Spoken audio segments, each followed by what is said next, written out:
और मैं तुम सबके लिए आज से जून अटेम्प्ट के लिए लेके आया हूँ JIGL के ऐसे कुछ चुनिंदा टॉपिक्स जो कि तुम्हारे पेपर में तुमको नज़र आ सकते हैं। उसके बारे में तुम लोगों को एक रिवीजन सेशन टाइप दूंगा और जो जो इम्पोर्टेंट टॉपिक मुझे लगते हैं वो सारी चीज़ें मैं तुम्हारे लिए सबके लिए लेके आऊँगा। बेटा आज से बचे बराबर 11 दिन और 11 दिनों में 11 चैप्टर का मैं तुम्हारा रिवीजन करवा के दूंगा। बट ये कंप्लीट रिवीजन नहीं माना जाएगा पूरे के पूरे टॉपिक का, जिसमें से मुझे जो जो इम्पोर्टेंट लगता है जो तुम्हारे पेपर में बन सकता है ऐसी सारी चीज़ें मैं तुम्हारे लिए आज से लेके आने वाला हूँ। तो आज बेटा सबसे पहला टॉपिक जो चालू करते हैं that is right to information.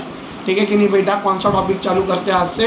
Right to information. इसमें से जो जो चीज़ें मुझे इंपॉर्टेंट लगती है वो सारी चीज़ें ये वाले चैप्टर में मतलब ये वाले वीडियो में तुमको नजर आएंगी, जिसमें सबसे पहले जो चीज़ मुझे इंपॉर्टेंट लगती है that is silent features of RTI।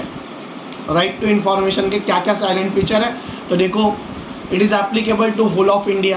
पूरे के पूरे इंडिया को क्या हो जाता है? एप्लीकेबल। ये एक्ट लाने के लिए सिर्फ 120 दिन लगे थे। ये एक्ट में दो तरीके की अथॉरिटीज रहेंगी that are called as public authority. एक होता है PIO, एक होता है APIO। साथ में ये लोग अपने को क्या प्रोवाइड करेंगे बेटा? राइट टू इन्फॉर्मेशन प्रोवाइड करेंगे, है कि नहीं? और किसको प्रोवाइड करेंगे? सभी के सभी सिटीजन्स को। अगर तुम लोगों को इन्फॉर्मेशन चाहिए तो तुमको इसके लिए क्या देनी पड़ेंगी? फीस। बट कुछ लोग जो है वो एग्जम्प्टेड होते हैं, मतलब जो लोग सेक्शन 8 और सेक्शन 9 में आते हैं ये लोगों को इन्होंने क्या करके रखा है बेटा? एग्जम्प्ट करके रखा हुआ है। और अगर शेड्यूल नंबर 2 की बात करूँ, शेड्यूल नंबर 2 में जो है इंटेलिजेंस और सिक्योरिटीज एजेंसी जो आती है उसको भी इन्होंने क्या करके रखा है बेटा? एग्जम्प्ट करके रखा हुआ है। ठीक है कि नहीं बेटा? तो साइलेंट फीचर क्या क्या है? होल ऑफ इंडिया को एप्लीकेबल होता है, 120 दिनों में आया था। पब्लिक अथॉरिटी अपने को क्या देंगी? इन्फॉर्मेशन। किसको देंगी? सभी सिटीजन को। पब्लिक अथॉरिटी कितने टाइप की है? 2, PIO और APIO। अगर इन्फॉर्मेशन चाहिए तो क्या देनी पड़ेंगी? फीस। बट क्या ये लोग सारी इन्फॉर्मेशन देंगे? नहीं। कुछ कुछ इन्फॉर्मेशन को इन्होंने क्या करके रखा है? एग्जाम, जो कि सेक्शन 8 और 9 में आती है।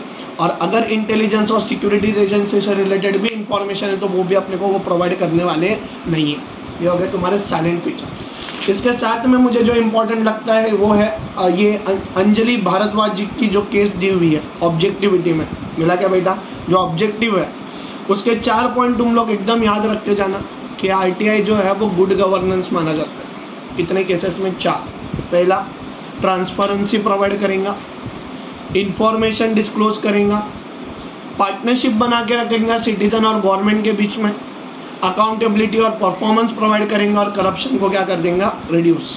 ये चारों पॉइंट याद रखने बेटा। अंजलि भारद्वाज की जो केस है बहुत ही ज़्यादा क्या है बेटा? इंपॉर्टेंट। साथ में जो इम्पोर्टेंट मुझे लगता है कि RTI से तुम लोग किस तरीके से इंफॉर्मेशन ले सकते हो।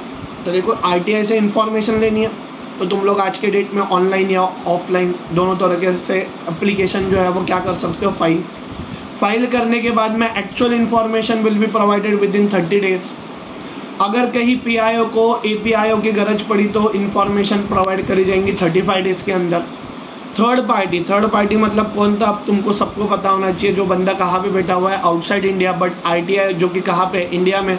उससे अगर क्या ले रहा है? इन्फॉर्मेशन। तो information will be provided with in 40 days के अंदर। और लाइफ और लिबर्टी की अगर बात करो तो information will be provided with in 48 hours. ठीक है कि नहीं बेटा? बढ़ते आगे। फिर आते हैं बेटा सेक्शन 8 और 9 पे, है ना? सेक्शन 8 और 9 की अगर बात करूँ तो ऐसे लोग थे दैट आर एग्जम्प्टेड मतलब ऐसी इंफॉर्मेशन अपने साथ में डिस्क्लोज होने वाली नहीं है। सबसे पहली, कोई भी इंफॉर्मेशन जो सॉवरेनिटी और इंटीग्रिटी के खिलाफ जाती है वो वाली इंफॉर्मेशन प्रोवाइड नहीं की जाएंगी। अगर कोई चीज़ को फॉरबिडन करके रखा हुआ है कोर्ट या फिर ट्रिब्यूनल ने, वो भी इंफॉर्मेशन बाहर प्रोवाइड नहीं की जाएंगी। अगर प्रिविलेज ऑफ द पार्लियामेंट को अफेक्ट हो रहा है तो वो भी इंफॉर्मेशन बाहर प्रोवाइड नहीं की जाएंगी। अगर इसकी वजह से जो कमर्शियल कॉन्फिडेंस बना हुआ है अपना और थर्ड कंट्री के बीच में, है ना, अपनी कंट्री और कहाँ की कंट्री बेटा? बाहर की कंट्री के बीच में जो फिजिडरी रिलेशनशिप बना हुआ है अगर वो ब्रेक होने वाला है तो भी नहीं प्रोवाइड की जाएंगे। फॉरेन गवर्नमेंट है या फिर लाइफ और फिजिकल सेफ्टी को क्या कर रहा है? अफेक्ट, या फिर इन्वेस्टिगेशन पर अभी तक चल रहा है, या फिर कैबिनेट पेपर है। कैबिनेट पेपर के बारे में अभी तुमको याद होना चाहिए कि कैबिनेट पेपर एक्चुअल में कैसा है? एग्जम्प्ट। बट अगर ऐसा हुआ कि कैबिनेट पेपर का डिस्कशन हो चुका है कहाँ पे, पार्लियामेंट में, तो उसके बाद में उसका डिस्क्लोजर हो सकता है। सबको सारी बातें क्लियर है बेटा। ये हो गया सेक्शन 8 की कहानी यहाँ पर। फिर मुझे जो IMP लगता है that is who is excluded. Who is excluded, जो भी बंदे शेड्यूल नंबर 2 में आते हैं, डाटा IB, रॉ, बहुत सारे थे, जैसे CID हो गया, बाद में तुम्हारा स्पेशल जो ब्रांच हुआ करती थी अंडमान निकोबार की, जो ब्रांच हुआ करती है दादरा नगर हवेली, लक्षद्वीप पुलिस वगैरह वगैरह, जितने भी सारे नाम तुमने याद रखे थे, ये सारे लोग क्या है बेटा, एक्सक्लूडेड है। कैसे है, एक्सक्लूडेड है। बट 2 लोगों की इंफॉर्मेशन अपन प्रोवाइड कर सकते हैं। अगर कोई बंदा इनमें से करप्शन कर रहा है या फिर ह्यूमन राइट वॉयलेशन कर रहा है, तो with the help of CIC upon 45 days के अंदर अंदर क्या कर सकते हैं बेटा, इंफॉर्मेशन प्रोवाइड कर सकते हैं। ठीक है कि नहीं बेटा। फिर मुझे जो इंपॉर्टेंट लगता है that is appellate authority. Appellate authority, अगर तुम लोग ITI के PIO से सेटिस्फाइड नहीं हो तो तुम लोग क्या कर सकते हो, appeal to the officer senior to the rank of PIO within कितने डेज बेटा, 30 डेज। कितने डेज के अंदर, 30 डेज।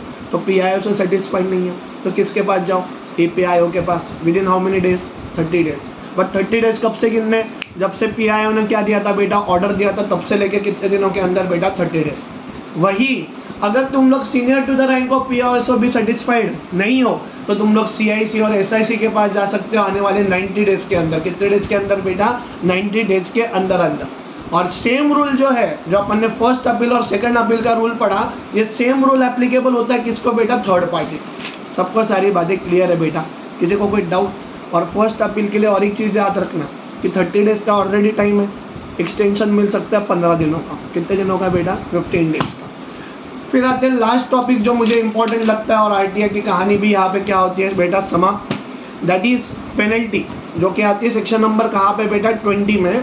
तो ध्यान देना, अगर कहीं पे तुम लोग PIO के कोई डिसीजन से सेटिस्फाइड नहीं हो, मतलब कौन से चीज़ों से सेटिस्फाइड नहीं हो, उसने तुम्हारे एप्लीकेशन को एक्सेप्ट करना था बट उसने एप्लीकेशन को एक्सेप्ट किया हुआ नहीं है, या फिर जो इंफॉर्मेशन उसने 30 डेज, 35 डेज, 48 आवर्स और 40 डेज के अंदर देनी थी बट उसने इंफॉर्मेशन तुमको दी हुई नहीं है, या फिर जो इंफॉर्मेशन उसने मालाफाइडली तुमको दी है, फॉल्स इंफॉर्मेशन दी हुई है, या फिर ऐसी इंफॉर्मेशन जो कि इनकम्प्लीट, इनकरेक्ट या फिर मिसलीडिंग है, या फिर कोई इंफॉर्मेशन जो कि डिस्ट्रॉय कर दी है उसने, या फिर वो ऑब्स्ट्रक्शन डाल रहा है तुमको क्या देने में बेटा, इंफॉर्मेशन।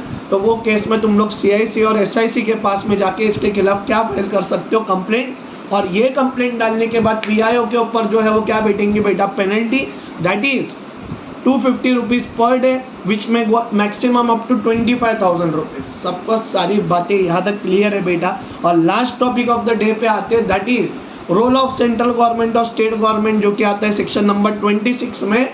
तो सेंट्रल गवर्नमेंट और स्टेट गवर्नमेंट किस तरीके से ITI को डेवलप करने में मदद करना है बेटा, याद रख के जाना है। ये तुम्हारे टॉपिक का लास्ट वाला पॉइंट है। और कितनी जगहों पे हेल्प कर रहा है, 4। पहला, डेवलप और ऑर्गेनाइज कर रहा है एजुकेशनल प्रोग्राम्स, एंकरेज कर रहा है पब्लिक को। दूसरा, प्रमोट कर रहा है पब्लिक अथॉरिटीज़ को। और लास्ट बेटा, ट्रेनिंग प्रोवाइड कर रहा है किसको, CIC और SIC। ये सारे टॉपिक बेटा बहुत ही ज़्यादा इंपॉर्टेंट है तुम्हारे ITI में। 5 से 10 मार्क का ITI तुमको जो है वो नज़र आ सकता है तुम्हारे पेपर में। Thank you so much. Subscribe करो, लाइक करो, और ऐसे ही रोज़ मैं तुम्हारे लिए वीडियोस लेके आऊँगा।